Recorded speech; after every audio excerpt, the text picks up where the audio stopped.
All right, in this video, I'm going to go over 7 things that I wish that I knew before starting as a freelancer or starting my first business. So hopefully, if you are in the beginning of your freelance journey or starting your business, I hope that these things will be helpful for you and ultimately save you some time and some money.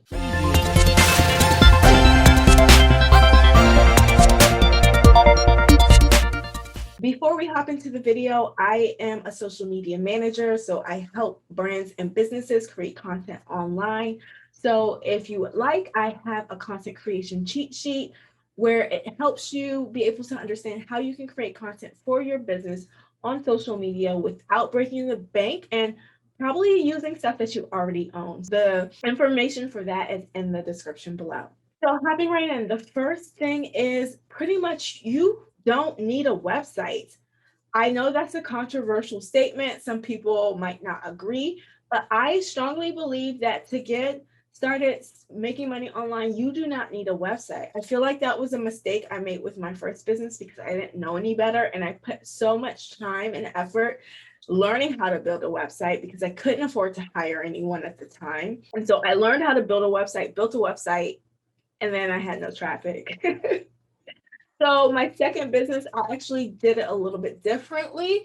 I started building traffic. I started building a presence online. And then when I consistently had enough people asking me if I had a website, I got a Squarespace site. And the purpose of the Squarespace site was just to build a portfolio and to have a secure place for people to buy from me that looked professional. I think even a lot of times e-commerce, I have friends who are starting e-commerce businesses and I have a couple that are convinced that they need a website. And if that's what you want to do, that's completely fine. Every business is different. There is no correct way per se. And you can have, of course, massive success that way with the website, especially if you work with a person that knows SEO or ads. There are lots of different strategies. But if you are bootstrapped for cash, I strongly suggest, even with the e-commerce business, building up your brand first, getting people asking questions, getting people excited about your brand. And you don't necessarily need to go out and build a whole website. You could still do Squarespace. It can still look very professional, not cost you anything, and you can feature your products on there. And then the way Squarespace makes money is they take a processing fee when people purchase through your site. And chances are the other sites, not chances are, you are still going to have to pay a processing fee anyway, no matter what you use. As if you're doing this the professional way. Number 2, to get started making money online, you don't need to spend a lot of money. Of course, there are some businesses where you understandably are going to need to invest and do different things, but you really don't need a lot of money to start making money online, especially if you are selling a service that you provide. There will be, if you don't have money to invest, there will be elbow grease, there will be time. I don't personally know any get rich quick overnight stuff. If you hear about something, it's probably a scam. So if I'm wrong, let me know. If you know something, well, no, don't comment below because usually those are scams on YouTube too. Number 3, I think the biggest thing I've learned as a freelancer, my rate is not based on my time, it is based on my value. So when I first started on Upwork, and I have made a good amount of money on Upwork. So if you want to know how to get started on that, I have a video you can watch if you're especially a service provider. But my first job on Upwork was an hourly job, and it was my first and my last, because I very quickly realized my value is not based on my time.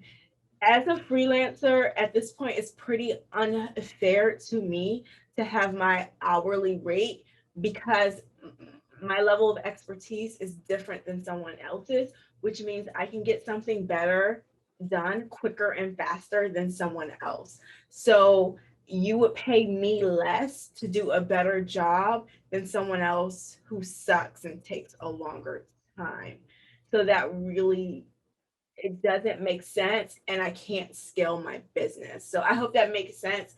I really, having that experience really helped me wrap my head around that. And the client wasn't very happy because I got busy on Upwork and I had other people willing to work with me, and the hourly thing wasn't really working out because she wanted things turned around very quickly, but she was paying me like $50 a week, if that.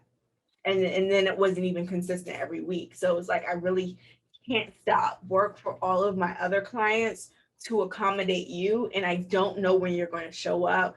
I don't know when you're going to ask for changes.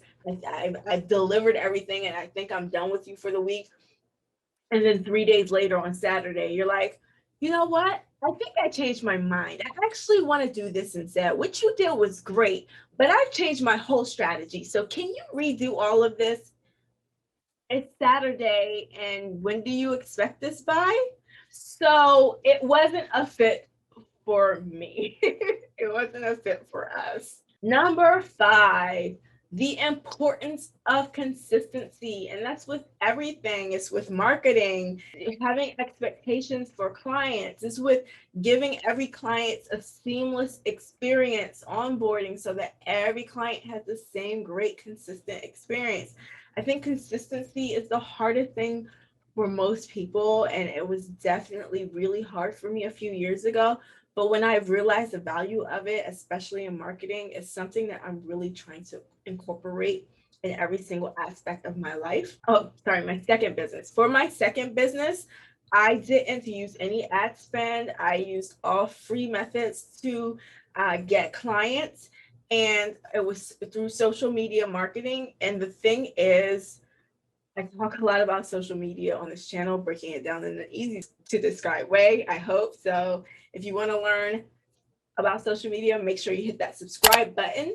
Now that we got that out of the way, I would be so tired some days because there's certain profiles that you can't use schedulers on, very few, but I would post every single day and it was tiring. I did this every day for a year. And if you want to know how to do that, I think I have a video on it. If I do, I'll connect it to this video or whatever. But it was tiring every single day, twice a day, not missing a beat, being consistent. And what changed for me was every single time I was too tired to post and I post anyway, I always got a lead. Always. It never failed. It was divine. It was like some magic. So the day what I started doing was, because I would push through and I would post anyway, and I always got a lead. So whenever, after about 3 times, I was like, oh my gosh, I don't feel like posting today. I'm so tired. And I make content calendars, so the post is already done. This is how tired I am. I'm too tired to go on and copy and paste the post. So I would know that this is the day I'm going to get a lead because I'm too tired to post. So this is the day it's going to happen. And that would give me the motivation to post anyway. Another thing is, as a freelancer, realize that do something for your business every single day, because if you do, one day can change everything. As cliche as that sounds, success isn't linear. It doesn't look like this straight line process. You build up, and then you wake up one day and now all of a sudden you've gone from charging clients $100 to charging clients $2,000. And you look back and you realize your life was so different than a year ago. So if you have to write it on a sticky pad, on a note, whatever you have to do for yourself to just remember that one day can really change everything. It's just the small little steps that you take every single day. And then all of a sudden you look up one day and things are massively different. Number 6, the uber importance of setting boundaries and clear expectations for clients from the beginning. And it's so good if you can have it in writing, where something that the client has verified that they have read. Because what will happen is there are clients who will come back and they will say, you never said this, or I thought this was our agreement, or whatever the case may be. And I get it because we all are busy. So especially, in terms and services sort of small text world, it is very easy to overlook things, but it's easier to, and I think a better client experience when you can go back to a document and say, look, this is what we agreed to. I'm not trying to get over on you or anything like that. This is really what we agreed to. So being able to have those clear boundaries and expectations just allows, I feel like, a better experience throughout. There are times where I've realized, oh, this is my boundary or my what how I want to structure my business, but it was nowhere in writing. So I just kind of had to let it go for that client. I had one client where I was editing a video for them and I failed to include, you get 2 revisions only. And this was not a very high paying editing client. And it was New Year's and it was a pain, but I had to suck it up and do it and get it out of the way. And trust me, I learned going forward to be clear about how many revisions you get. And my last tip, number 7, I think this is the most important tip for starting a business, especially a service-based one, really any business, but it's been super valuable for me. The book Profit First. I don't remember the author right now. I think it's Mike something. But reading this book and following the methods in this book, I believe has not only allowed me to have success from the beginning and be profitable from day one, pretty much day one, but it is what I still follow to this day, what I will follow with any business I build going forward, any venture. I've even taken it over into my business life or my personal life. And what Profit is a strategy or a system to pretty much pay yourself from your business, not waiting to take profit from your business, not waiting to pay yourself from your business. However, it still allows you to save for taxes and invest back into your business and pay contractors or employees or people as needed. I really, really love this system for accounting, and I think it's crucial for especially any new business who doesn't have a lot of money starting out. So yes, those are the 7 things I wish I knew before I started freelancing.